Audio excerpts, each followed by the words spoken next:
गणितातला धडा शिकणार आहोत, तो म्हणजे त्रिकोण व त्रिकोणाचे प्रकार.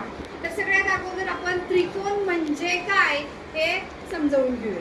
त्रिकोण कशाला म्हणायचं, तर अशी एक आकृती ज्या आकृतीला 3 बाजू असतात, हा आपण नावं देऊयात, आणि 3 शिरोबिंदू असतात,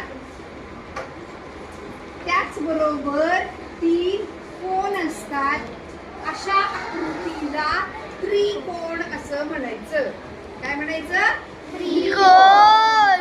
आता या आकृतीमध्ये 3 शिरोबिंदू आहेत बघा. शिरोबिंदू अ, शिरोबिंदू ब, शिरोबिंदू क. तसंच त्याला 3 बाजू पण आहेत आणि 3 कोण पण आहेत. हा, मग व्याख्या कशी तयार होते? 3 बाजू म्हणा. 3 बाजू, 3 शिरोबिंदू, 3 शिरोबिंदू व 3 कोण मिळून व 3 कोण मिळून तयार होणाऱ्या आकृतीला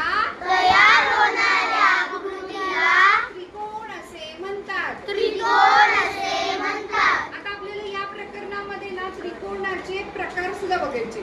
तर त्रिकोणाचे 3 प्रकार पडतात. पहिला म्हणजे समभुज त्रिकोण. कोणता? समभुज त्रिकोण. दुसरा आहे समद्विभुज त्रिकोण.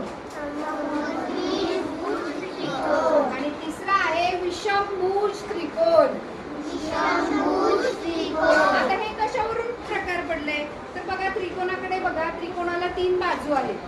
हा, जर त्या 3 बाजू समान लांबीच्या असतील, कशा कशा समान लांबीच्या असतील, तर जो त्रिकोण असतो त्याला म्हणायचं समभुज त्रिकोण. त्याच्या नावातच आहे बघा, सम. सम म्हणजे समान आणि भुजा म्हणजे बाजू. समान बाजू असलेला त्रिकोण त्याला काय म्हणायचं? समभुज त्रिकोण. समजलं तुम्हाला हे? आता पुढं या पण नावामध्येच आपल्याला समजतं समद्विभुज त्रिकोण म्हणजे असा त्रिकोण ज्याच्या 2 बाजू समान असतात. म्हणजे याच्याकडे बघितलं तर ही बाजू आणि ही बाजू कशी आहे?